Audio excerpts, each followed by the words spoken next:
All praise is due to Allah, the most gracious and the most merciful, the one in whom we seek refuge in our evil actions and the evil within ourselves. And whomever Allah has guided, no one could mislead. And whomever Allah has led astray, no one can guide. And I bear witness and testify that there is none worthy of worship except Allah, and that Prophet Muhammad is His servant and messenger.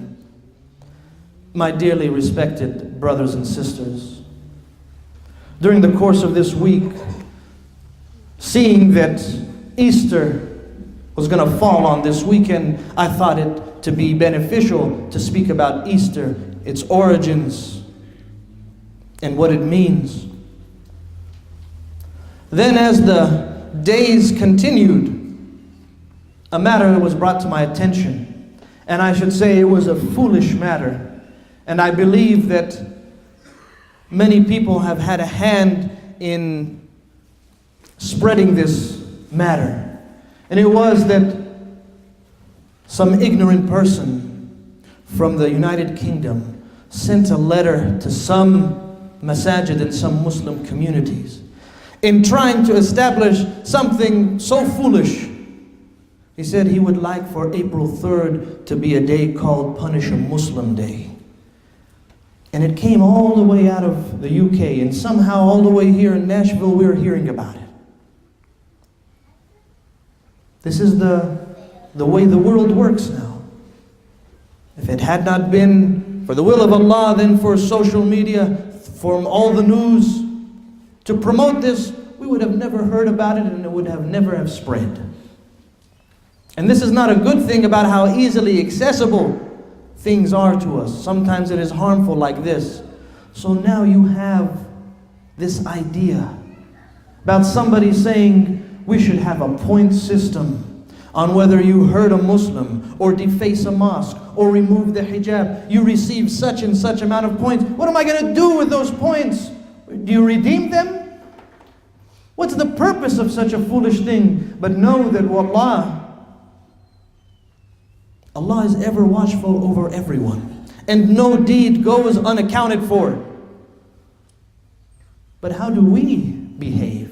How do we react?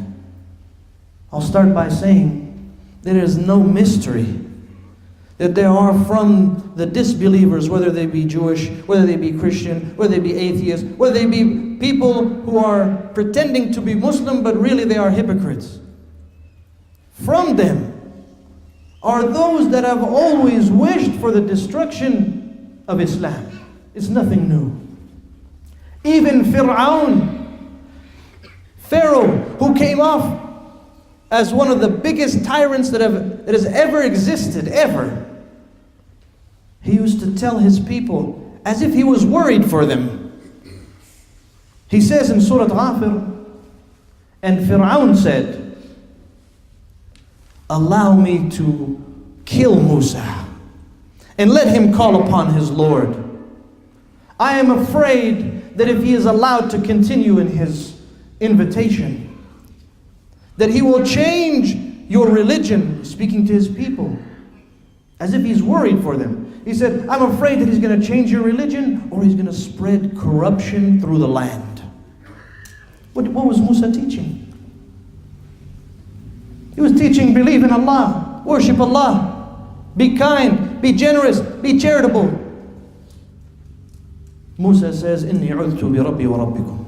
He says, I seek refuge in my Lord and your Lord from every arrogant person that does not believe in the day of resurrection. This person that's sending out the letters, he doesn't believe in the day of resurrection, but he has that arrogance that he is right. Look at, and you find that a lot of times when someone is arrogant, he is the oppressor, and he goes and complains as if he is the oppressed. Wallah. Huwa zalim wa yatamaskan. He's the oppressor, and he always comes and says, oh, I'm the one who's being oppressed. You always find this.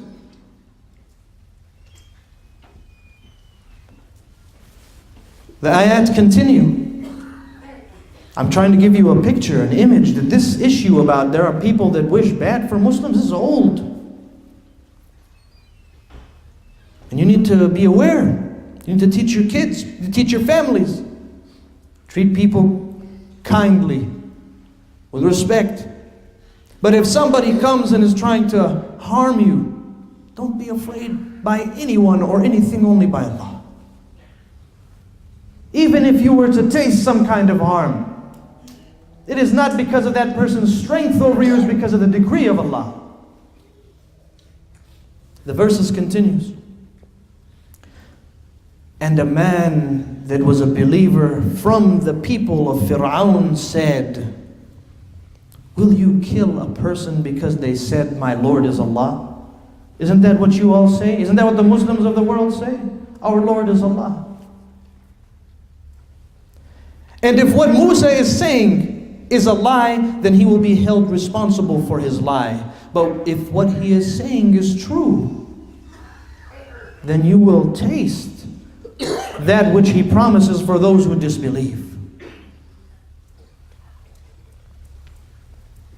Look at these verses. Wallahi, they're very clear. These issues that occur to us, they are old. They're not new.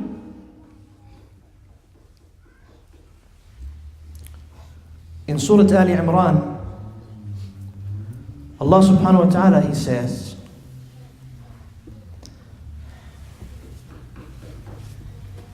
if you are ha antum ulai, He says, here you are.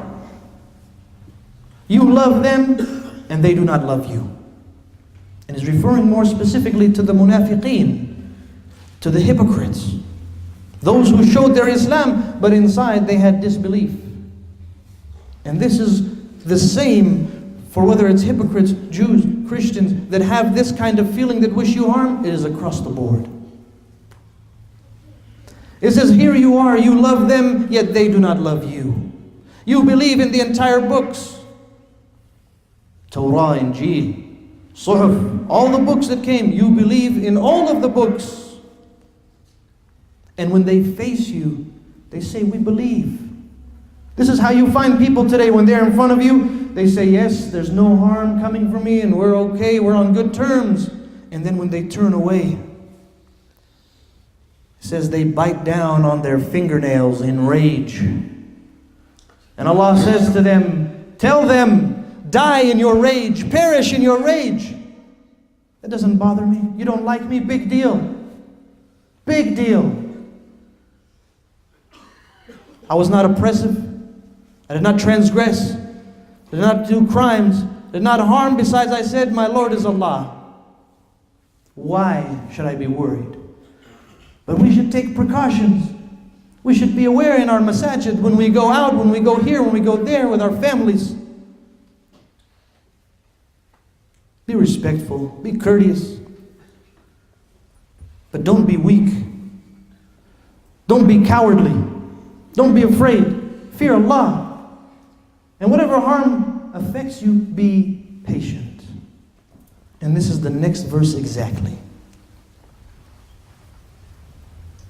The next verse says, and if some good was to come to you, they are bothered by it. If somehow you have wealth, or you have homes, or you have a good family, or a good wife, or good children, good schools, they're affected by it. They hate this. It's the worst thing they can have. You're living in peace and security. They hate it.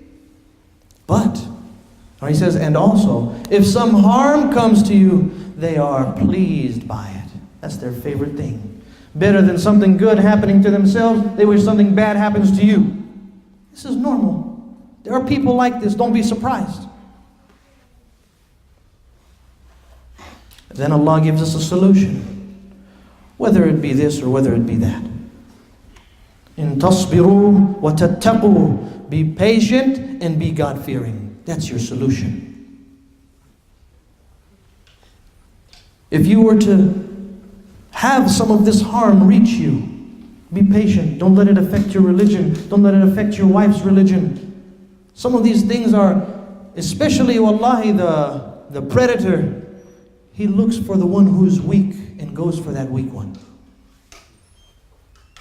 He looks for the one who is vulnerable and goes for that vulnerable one. And that's why you find most of those that are affected are women and children, because they're vulnerable.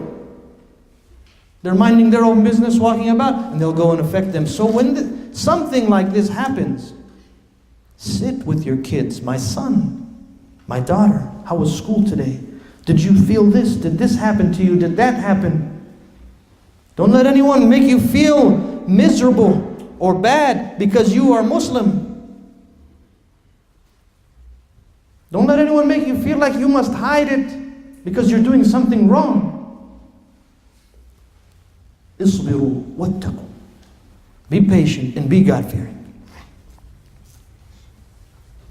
And that doesn't mean that you become ruthless, that you become hostile. That does not mean that. But rather, it tells you how to be munsifan, tells you how to be balanced. Tells you how to be balanced. And here you also have a very known hadith. And some of the ulama say that it is from the statement of Ali, while others say it is correct, that is attributed to the Prophet ﷺ. And regardless, the meaning is correct.